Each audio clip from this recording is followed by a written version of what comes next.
Good evening. Thank you, everyone, for joining us this evening. My name is Dex Ellison. I'm your Place One at-large representative on your Kyle City Council. Thank you for joining us. This is City of Kyle's third virtual open house about the proposed Public Safety Center. We will host 2 more events after tonight, each with the same presentation, to provide opportunities for every Kyle resident to get more information and have their questions answered about Proposition A.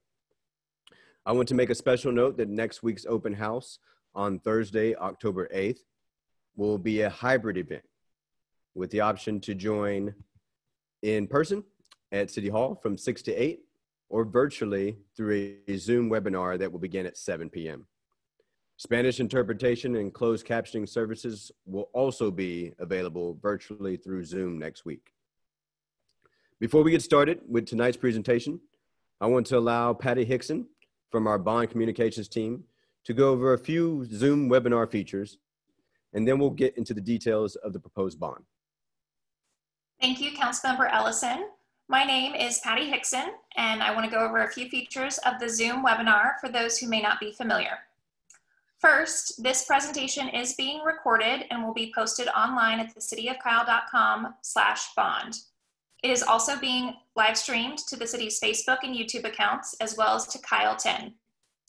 Audio and video will be limited to our speakers, so your camera and microphone are and will remain off throughout the event. So don't worry, we can't see or hear you right now. But we do encourage you to participate by leaving questions and feedback in the Q&A feature. You can access the Q&A feature in Zoom by hovering your mouse over the screen and clicking on the Q&A icon at the bottom. Please note, we will be monitoring the Zoom chat this evening, but if you would like to have a question answered out loud, please leave it in the Q&A. For those who are watching the live stream on Facebook, you can ask questions in the comment section, and a City of Kyle team member will share those here on Zoom so that they can be answered as well. We will answer questions at the end of the presentation. Also, if you're watching on Facebook, I want to note that you will hear us mention a few survey questions at the beginning of the event, as well as at the end of the presentation, but those will only be available to attendees joining by Zoom. In addition to Councilmember Ellison, we have Pervez Mohit and Jerry Hendricks, as well as Chief Barnett, available on tonight's webinar to answer your questions about Proposition A. Just one more thing to note, if you're having trouble seeing the presentation and the speaker, we recommend exiting out of full screen. And with that, I'll turn it over to Councilmember Ellison for a presentation. Thank you, Patty. Allow me to begin our presentation by clarifying my role here today. I am not here to advocate for or against the bond. However, I can provide factual information and answer your questions about Proposition A. The City of Kyle is committed to service, community, and innovation. We support the city and all departments in attracting, developing, and retaining a highly qualified and diverse workforce. We'd like to learn more about who is joining us tonight. For our attendees on Zoom, you will see a pop-up poll on your screen. Please take a moment to respond and share how long you've lived in Kyle.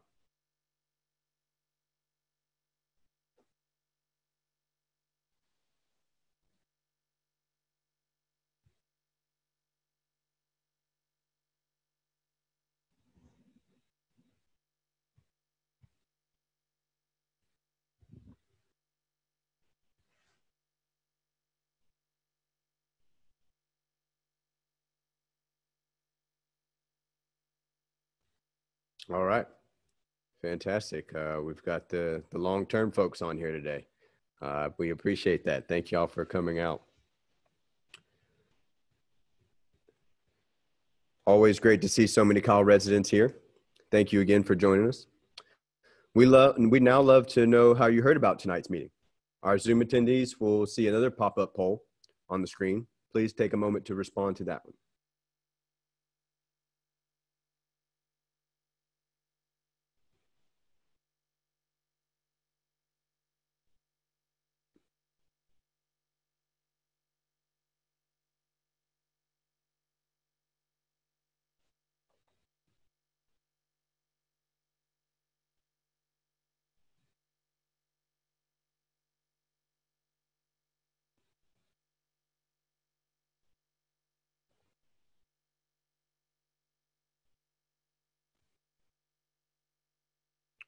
All right. This being our third one, words getting around, word of mouth, various different ways. Awesome. Thank you. Thank you for participating. Okay, back to the reason you all are here tonight.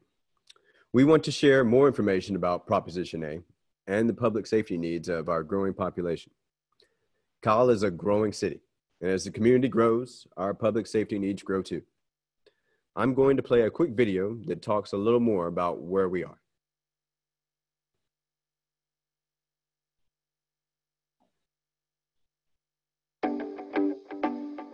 Did you know that the City of Kyle population has grown from about 6,000 residents to more than 52,000 residents in the last 20 years?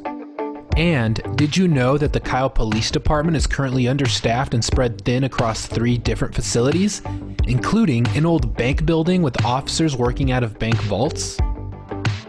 This was always intended to be a temporary solution. In fact, efforts to house the Kyle PD in a single location date back to 2011.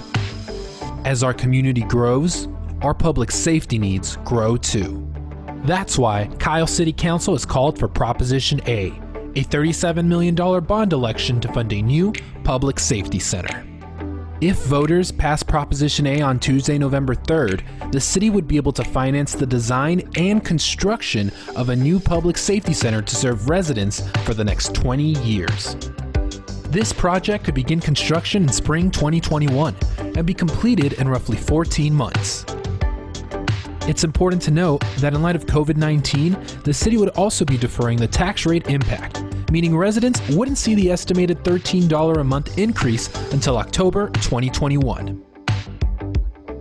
A new public safety center would have dedicated space to expand police department services and potentially improve emergency response times, pursue accreditation, and increase officer training. Fully staff the department with additional mental health professionals, trauma support services, a canine unit, and additional sworn officers.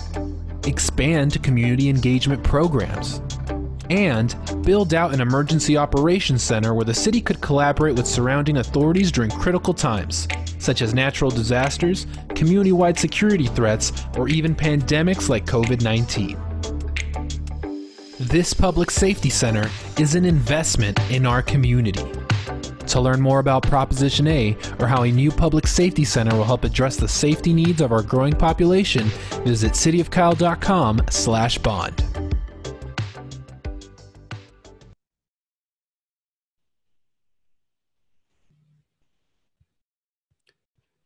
As you can see, the need for a new public safety facility has existed for a long time.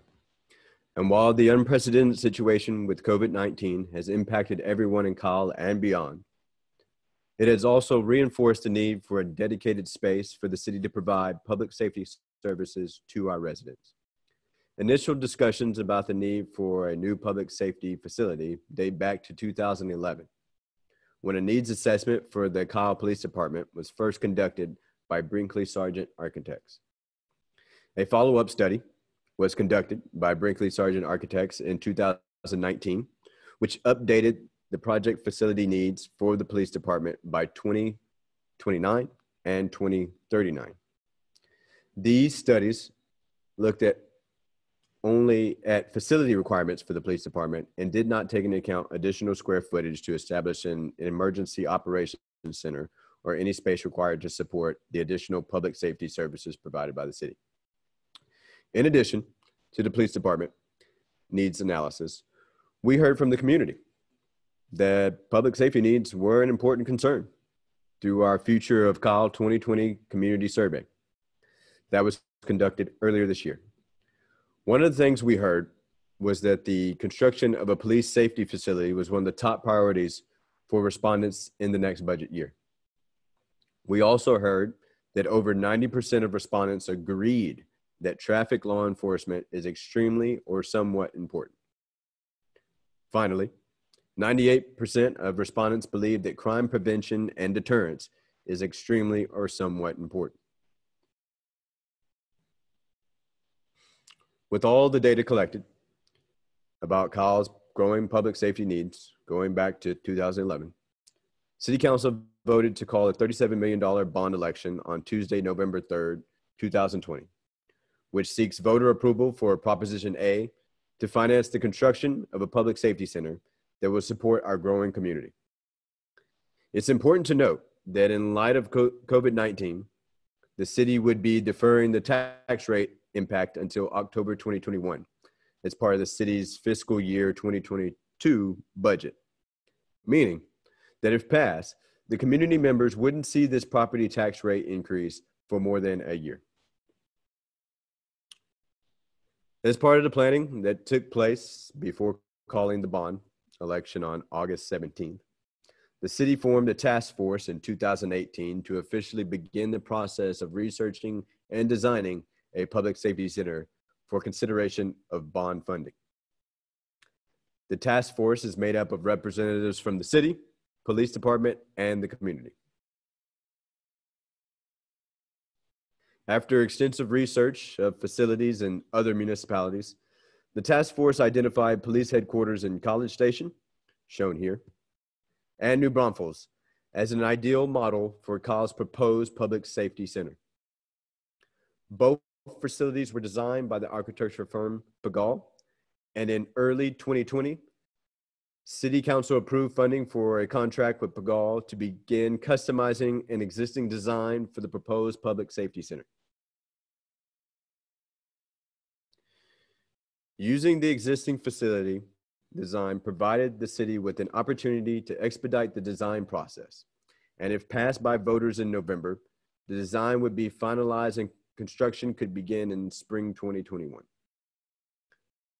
Now, the city anticipates a 14-month timeline for construction of the Public Safety Center, and it would open in 2022. Now, you've been hearing me use the term Public Safety Center a lot this evening. So what does that mean? The Kyle Public Safety Center would be a facility dedicated to serving the public safety needs of our community. In an effort to avoid another temporary facility for the police department, the proposed 64,000 square foot two-story building would provide space to fully staff the police department in a single location, with room to grow over the next 20 years and beyond. Our public safety needs go beyond the police department, which I'll talk about more here in a moment. But let me start off by talking through what the proposed facility would include for RPD. The proposed Public Safety Center would be located on Marketplace Avenue at Kohler's Crossing in the Uptown development. The location is marked on the slide with the red star. Compared to the current headquarters, the proposed location would increase access across the city with the potential for more efficient response times by removing the immediate proximity to the train tracks and offering access to East Kyle via 1626 and South and North Kyle via I-35. Additionally, the 6-acre site would be donated to the city by the developer of Plum Creek, which equates to more than $700,000 in land savings for taxpayers. Now, as I previously mentioned, the Kyle PD is currently understaffed, and as our population grows, that gap continues to grow. The proposed Public Safety Center would allow the city to fully staff the police department at the recommended ratio of 1.5 officers per 1,000 residents. Specifically, there would be space to bring in more community engagement staff, as well as additional mental health and trauma support specialists.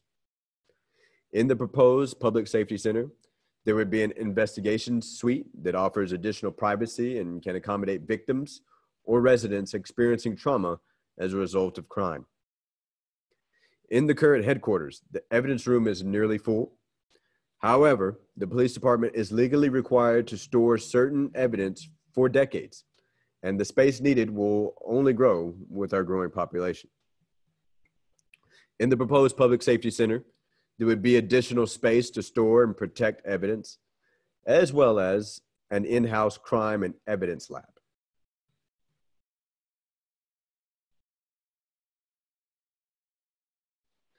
The proposed facility would also allow the Kyle Police Department to pursue accreditation from the Law Enforcement Recognition Program through the Texas Police Chiefs Association, as well as the Commission on Accreditation for Law Enforcement Agencies, which opens up opportunities for the Kyle Police Department to pursue various grants that could further improve recruitment, training, and public safety services for the community. Accreditation from CALEA provides greater accountability within the agency and increased community advocacy through a set of standards that clearly define authority, performance, and responsibilities. The Public Safety Center would also provide dedicated space to expand community-based programs like the Citizens Police Academy and Citizens on Patrol, which connect the police department with the residents it serves. The city would also be able to offer new programs and services for residents that the current police headquarters cannot support, which has the youth program, the Youth Explorer program, and Neighborhood Watch program. As I mentioned before, our public safety needs go beyond the police department, and the proposed facility would provide dedicated space for the city to establish an emergency operations center. An emergency operations center, or EOC, would allow for better collaboration between the city of Kyle and surrounding counties and authorities during critical times. EOCs establish a central command center for all public safety services, police, fire, EMS, and local leadership, to collect and analyze data and make strategic and operational decisions to protect the community during emergencies.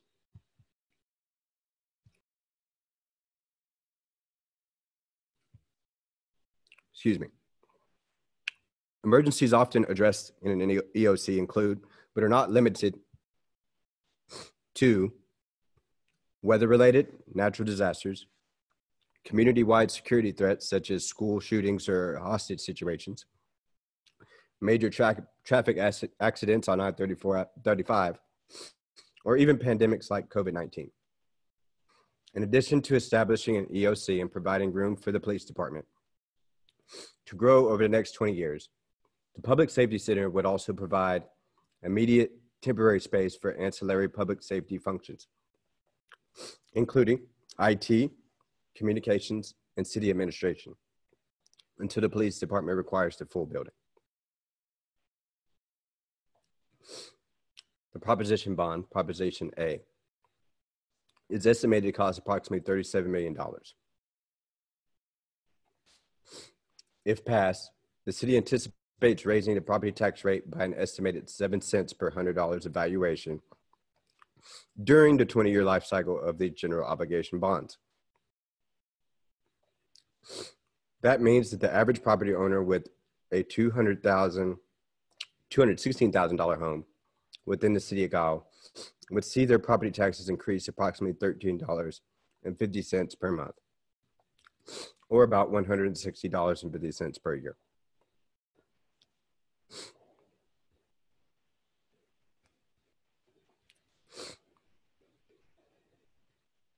As a reminder, in light of COVID-19, the city would be deferring the tax rate impact until October 2021.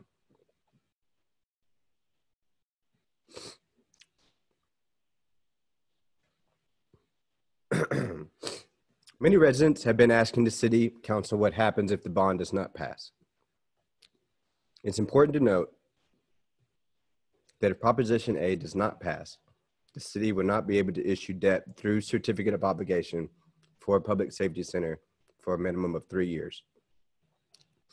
Additionally, if Proposition A doesn't pass in November, the city will have to pursue alternative options to house the police department, which would include leasing, renovating, and retrofitting an existing space to add a fourth location. Funds for an interim solution will be pulled from the police department's operating budget and could affect other services, programming, staffing. Initial calculations for an interim solution could cost the city an estimated $1 million per year.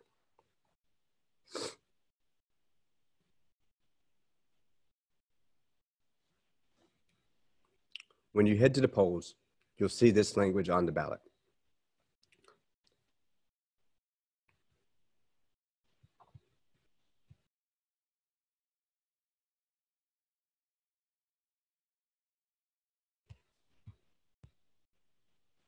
What this balanced language means is that if passed, the funding from the proposed bond would finance the design, construction, and equipping of a public safety center that would open in 2022 and serve residents for decades to come. This bond is an investment in our community. Here are a few important dates to remember.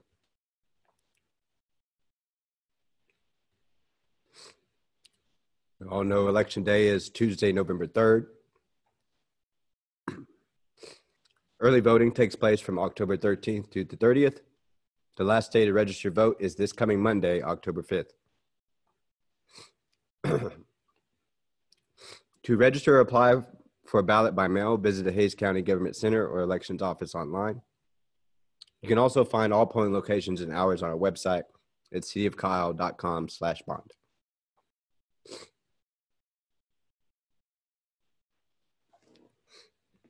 Now on the screen, we have a slide with information about the remaining open houses we're hosting. As I mentioned at the start of the presentation, next week's open house on Thursday, October 8th will be a hybrid event with the option to join in person at City Hall from 6 to 8 or virtually through a Zoom webinar that begins at 7.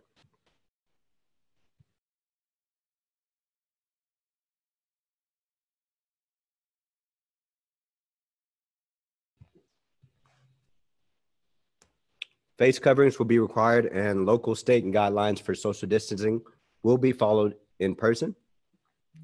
The first hour of the hybrid event will be in person only, offering the opportunity for community to discuss the proposed Public Safety Center with representatives from the City of Kyle Police Department at City Hall.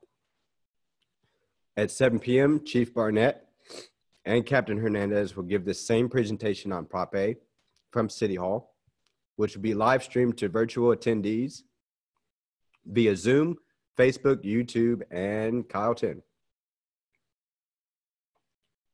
There will be a time for in-person and online participants to ask questions following the presentation. Spanish interpretation and closed captioning services will be available virtually through Zoom next week. We hope that you'll encourage your neighbors to attend next week's event or our final open house on Tuesday, October 13th. Or watch one of the recordings posted to the bond webpage.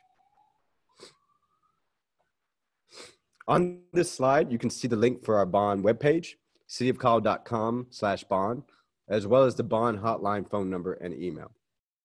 Please reach out to our team with any questions or feedback. Before we begin the question and answer portion of the evening, I want to emphasize the proposed bond package for Public Safety Center, Proposition A, reflects the city's commitment to the proper and efficient progress of Kyle, which is part of our city charter. The proposed facility would allow the city to increase its public safety services to support our growing population. This is an investment in our community.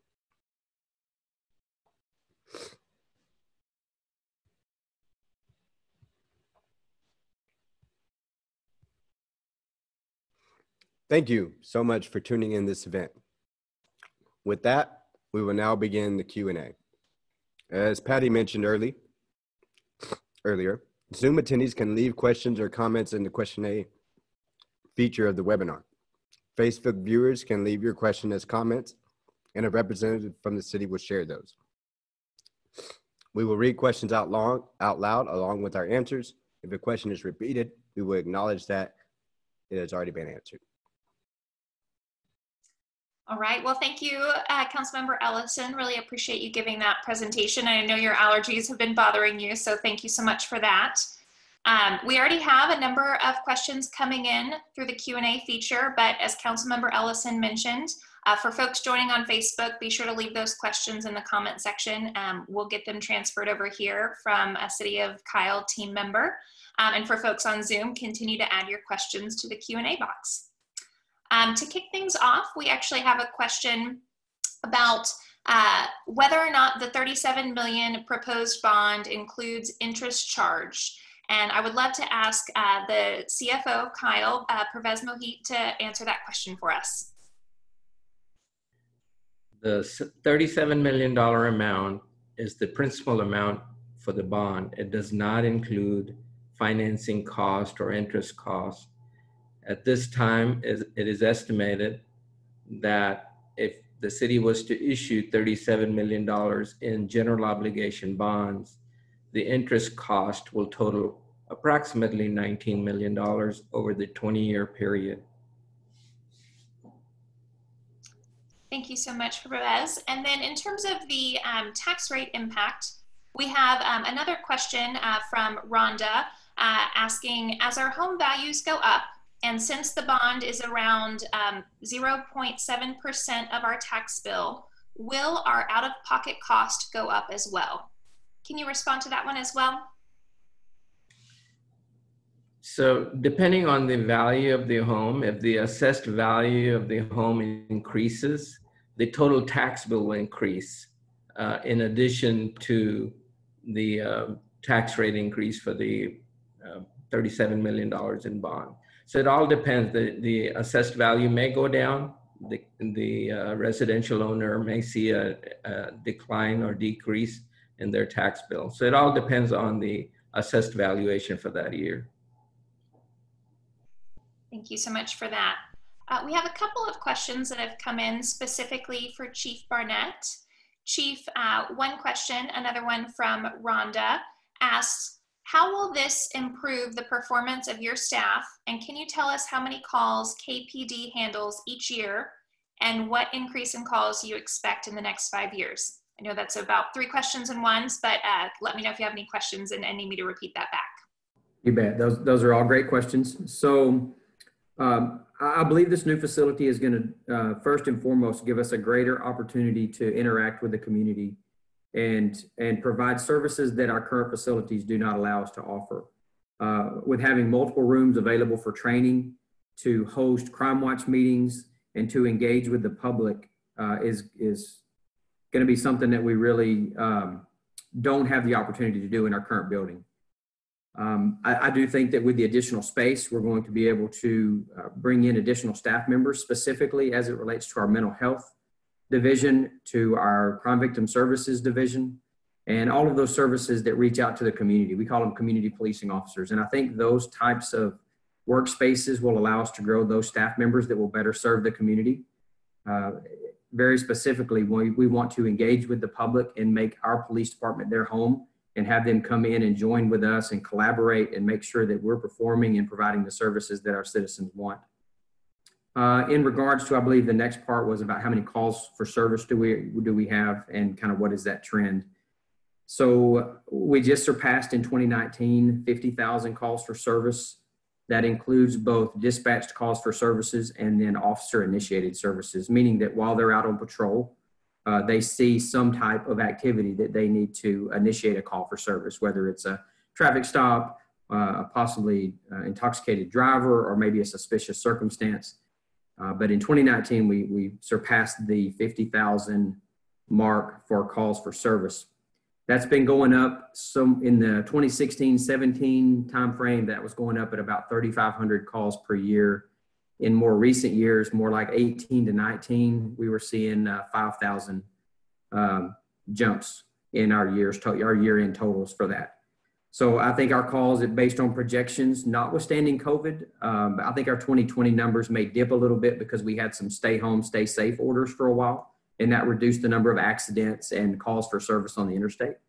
But I do think we're going to still continue to see that trend as our traffic volume increases on 35, as our population increases, and our visitors that come to Kyle. Well, all of the new businesses and opportunities for people who do not live in Kyle to come here and enjoy a restaurant or the movie theater or other entertainment and shopping, I think that will continue to lead for calls for service to continue to rise at about 5,000 per year.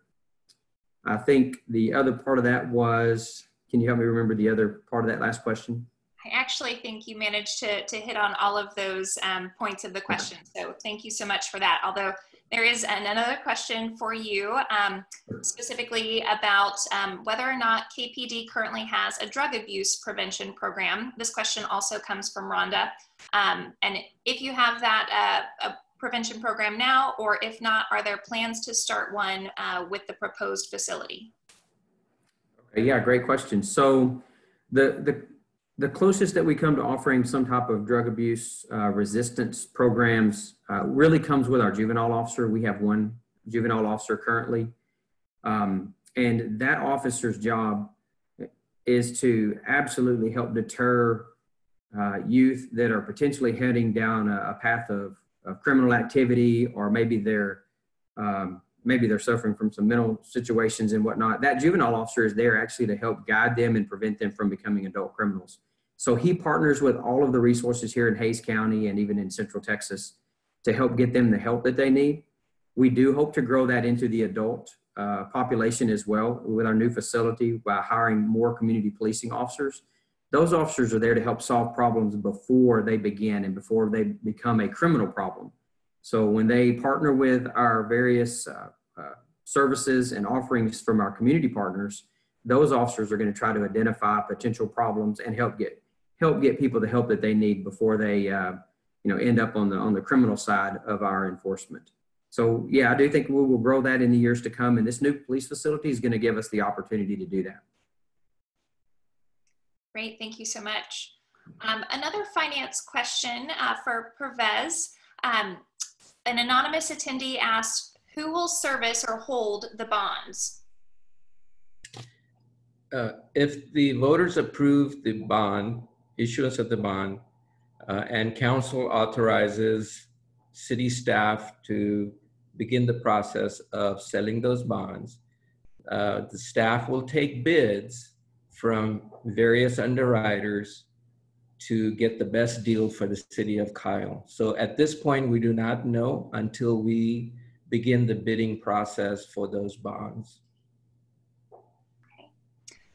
We have another question from Rhonda related to finance. So for you, Pervez, how much will it cost to run this building each year? At this time, it's too early in the design phase to estimate the annual cost of maintenance. But to give you an idea, the current PD police department building is costing us about $35,000 a year to maintain. All right, thank you very much. For Chief Barnett, another question from Rhonda. How many officers do you think we will have in 10 years?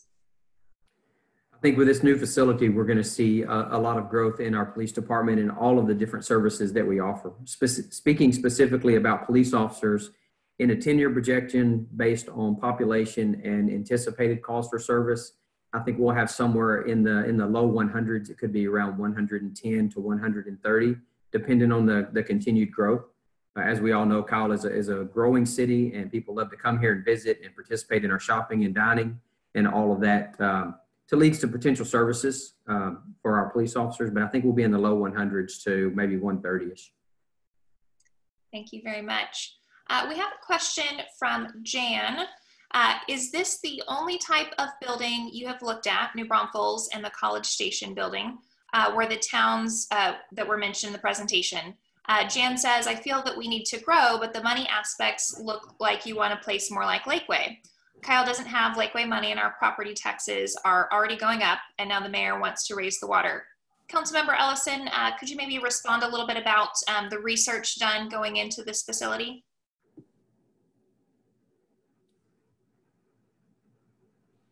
Sure. I was a part of, and still am, a part of the task force that we put together to look further into solving this issue. This has actually been a 2-year-long process that we've been working on since the summer of 2018. Last summer, it really picked up, and we had a number of different options on the table to look at as far as new site options. But when we were looking, and Chief could definitely piggyback on this question as well, but when we were looking at different options, we certainly sent our staff to go out there and see what facilities met the needs based on the Brinkley Sargent analysis that we had done. And so our chief and other staff came back to us with a number of different options that would meet those needs, and also attempt to address the accreditation parts that we wanted to address as well for our agency. Because of the opportunities it presented with design costs being lowered by going with the option that we chose, that is a large reason why we went with that as well. Besides obviously meeting the accreditation needs and other general needs that we had that were outlined in the Brinkley Sargent analysis. So that's where that really came from. And we are looking at a facility that is going to address our growing needs for the next 20 years and beyond. And certainly, I'm not sure if I ever answered every part of that question. There was an address on the water. The entire city council did vote on the water rate increase, and that is certainly an issue. I would love to talk to you if you reach out to me to my city council email, or my phone numbers on the website as well. That's a completely separate and different issue, but a great question, and I'd love to follow up with you on a different platform. Chief, did you have anything you want to add to that? Sure. Thank you, sir. So as part of our research over the last couple of years, we actually did site visits to many police facilities, especially here in Central Texas, but we're familiar with many in other parts of the state as well. And then outside of those visits, we did a lot of floor plan reviews with several architects and looked at what they had to offer. Very specifically about Lakeway, it's a beautiful police station. I actually site visited that and got some ideas for our new police department. They're a much smaller police department than we are with staffing, and their city is really not expected to grow by the volumes that we're going to grow. You know, the city of Kyle's grown over 700% since I think in the early 2000s, and that's huge, and we're expected to continue that growth. Lakeway's position and location is a little different than ours. They're a little bit more landlocked, and they don't anticipate the growth that we have. And therefore, their police department is currently much smaller in size for their staffing, and it's expected to remain that way, while ours is expected to grow continually with our growing community.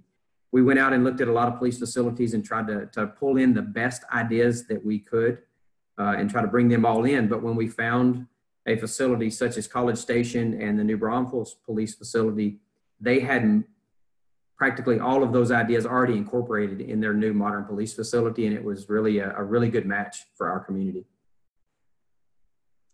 Great, thank you so much, Council Member, as well as Chief. Chief, another question for you from an anonymous attendee asks, will we get a K-9 program? Can you comment on whether or not that would be a possibility if this bond passes? Absolutely. So the K-9 program has been something that we've wanted to do and provide for the citizens here in our community for a long time, and it would also help our officers perform their duties. We just don't have the facility right now available to us in our current police department in any of the 3 buildings that we operate out of. And we do absolutely intend to incorporate a K-9 program, K-9 staffing, and all of the facilities that you would need to safely take care of a K-9 unit and provide everything we need for that program. It's very important to us, and this facility is designed to have that involved. Great, thank you so much. A finance-related question for Pervez, perhaps, although Councilmember Ellison, feel free to chime in as well. But an anonymous attendee asks, will we be leasing any part of this building for income, and if so, to whom? There are no plans to lease out any portion of this building that I'm aware of. Great, thank you so much. All right, it looks like we have a question from Facebook. Someone named Echo says, if Prop A doesn't pass, what would the cost be to renovate and lease a 4th police building? Pervez, could you comment on this?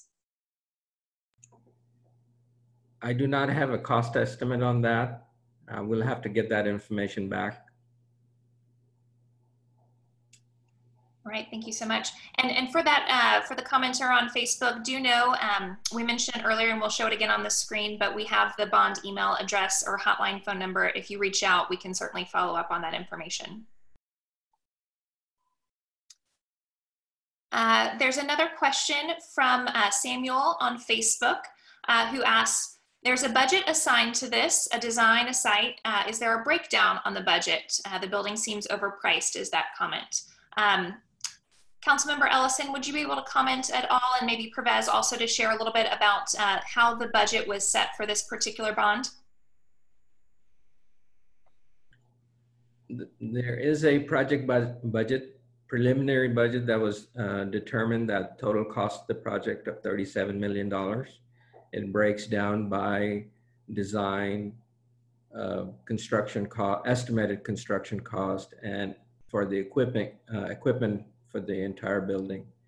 I do not have that breakdown in front of me, but we can provide that. Great, thank you so much for that. There's another question from Rhonda. I would like to know if there are plans to incorporate a maintenance bay for police vehicles with a certified EVT mechanic to handle routine maintenance on KPD vehicles. And Chief, perhaps you could comment on this and whether or not that would be included. You bet. So the facility is going to have one dedicated bay that will be available to lift vehicles, to allow somebody to look at them, work on small and minor issues.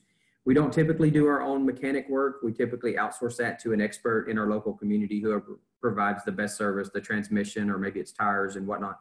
So we're continuing to do that. We currently do not have in our immediate growth plan, at least, to have a full-time city employed mechanic. It's certainly not a bad idea, something to explore as our vehicle quantity goes up along with our staffing. And we will have, though, a dedicated bay that will be capable of lifting a vehicle and providing some workspace for those vehicles as well if needed. Thank you so much. Another question for you, Chief. We have an attendee, Zaza, who asks, will dispatch be using this building? And are we currently paying for a separate lease for dispatch since they are not located in the current office? Chief, can you talk a little bit about that? You bet, absolutely. So today we currently house our own Kyle Police Department Dispatch Center. It's still located right here in Kyle, and it's in one of our addresses and buildings that we've mentioned earlier in the presentation tonight. There are plans for that dispatch center to join the Hays County Sheriff's Office and the Texas State Police Department dispatch divisions, all in one central location. They're going to go into the new government facility being developed by the Hays County Sheriff's Office and the Hays County government. Basically, we're going to co-locate those three dispatch centers into one big room so that we can share resources, we can share computers, we can share staff in the event of a big emergency here in the community. The anticipated date for that move-in is November of this year. It's a little bit, it fluctuates from time to time as the design is coming near completion, but for the current plans are for them to co-locate with the other agencies in a designed facility for all the dispatch centers. Great, thank you, Chief. We have another question from Samuel on Facebook. He says, I see that we keep citing growth from the early 2000s. What is the growth in the last 3 years, and what significant construction is coming in the future that will promote growth in Kyle? Councilmember Ellison, could you answer that? And certainly Pervez or Jerry from the city, if you want to chime in with any of those population growth numbers. I'll kick this over, but start with Councilmember Ellison. Yes, the numbers are certainly staggering for a city to grow as fast as ours have. I think the official numbers from 2000 census was 5,300 or so to 28,000 in 2010. And we are definitely expected to surpass 50,000 with this census this year. So the writing's on the wall as far as that's been concerned. It's been on the wall since the beginning of this new millennium. And these issues have also grown as our cities have grown. And just trying to stay neutral here and just state that that's simply the case of what we've seen and trying to address that issue. And Councilmember, the second part of that question, what significant construction might be coming to Kyle to promote growth? Can you talk a little bit about current economic development? So it's an interesting term there, to promote growth. We're trying to do everything we can to maintain and handle the growth that's coming to us unsolicited. And so that's why we are addressing various different issues within the city, whether that's the wastewater treatment plant, long-term water resources, capital improvement projects, infrastructure, and things like that. There are certainly economic development aspects to that as well, job creation. Many of you all have heard about ENF, the semiconductor that's come to town, and other various different things that have worked to provide a livable wage here in the city of Kyle for folks working and living here. And so I think those would be great opportunities or great points to direct as far as those economic development options that we have to address the growth. But I think that this is more addressing the needs of a growing community that we've seen for years, well before I was in this city and well before I was anyone that's on the council currently is on the council. So I guess I'll just leave it there. Thank you, Councilmember Ellison. We have time for about one more question. So we have another question from Jaja that asks, what about infrastructure? Will that increase our taxes? Pervez, could you perhaps provide a little bit more insight on how infrastructure is or is not factored into this bond package and how that would impact tax rates for Kyle residents? So the infrastructure that's associated with the new police department facility is all included in the estimate that we have arrived for the total amount of $37 million. If the question pertains to outside of the police department facility infrastructure, such as for roads, water, sewer, parks improvements, those are built into the annual budget each year, and council just adopted the budget for this new fiscal year with a slight decrease in property tax rates and a 5-year capital improvements program.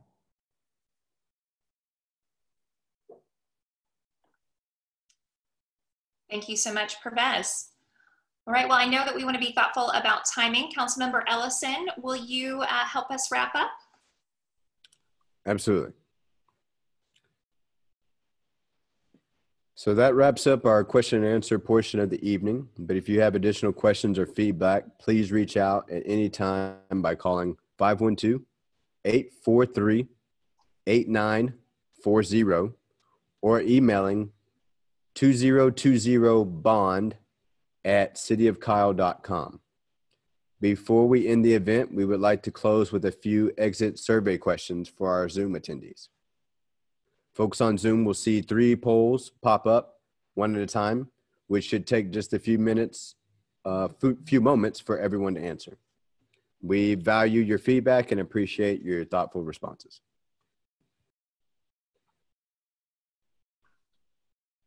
And for folks on Facebook who aren't able to see this exit survey mentions or asks, I have a good understanding of Proposition A and what will be on the ballot for the November general election, with the opportunity to respond strongly agree, agree, neutral, disagree, or strongly disagree.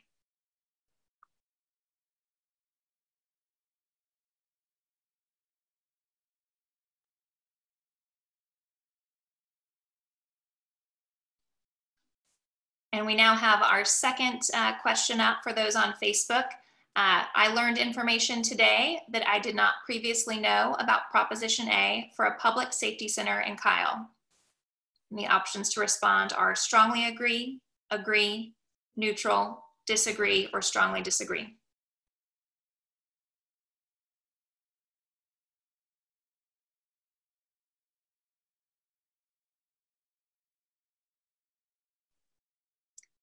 And for the final polling question, my questions were answered around the bond election for a public safety center in Kyle, with the options to respond strongly agree, agree, neutral, disagree, or strongly disagree.